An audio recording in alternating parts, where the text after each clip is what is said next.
video, we're going to talk about the mean of the sample mean.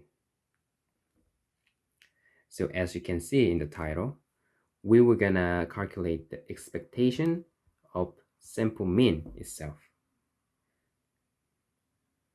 So we could write it as the sum of each element in the sample and divide it by n, because this is the definition itself of sample mean. So this would be exactly the same thing, like and like equation works here. But one thing that actually quite confusing in the beginning is that the sample mean here and each element here are actually not a number. They're or variables. So it's very confusing because it's easy to like imagine sample mean as a certain number, because we think that we already got the sample and we know all of the elements in the sample, so we can get to calculating a value which is sample mean. So we already know the number. So we think that the sample mean here is actually a constant, but actually it's not a constant. It's more like a variable. So let's take a look what actually it means. So sample mean here is a variable, which means that there are many sample mean who can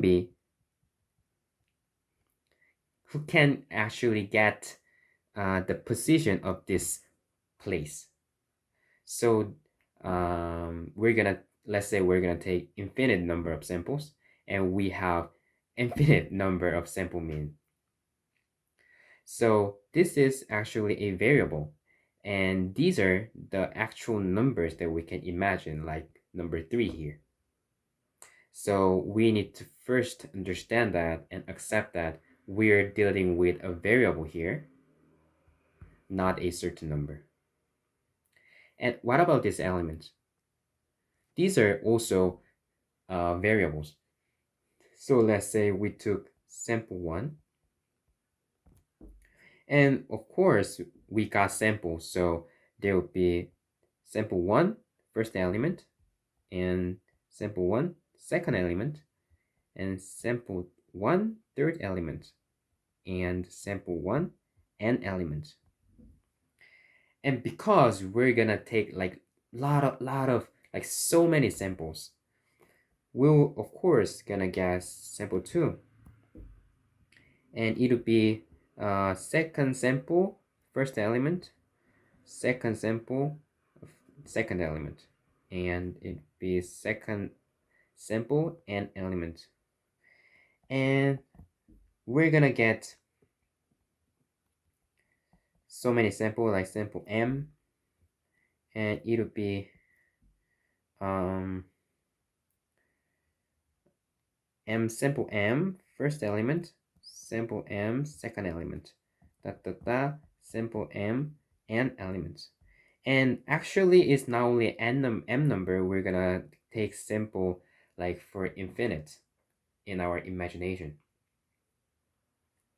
So what x1 here actually mean is that it's not a exact number of certain sample, but it's about this part.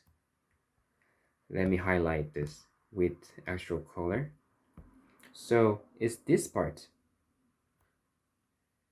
So every first element of each sample can be the candidate to take the position of of x1. And it's also about x2. Every second element of each sample are qualified to take the place of variable x2. And so we can see that we will get xn, and they're all variable here.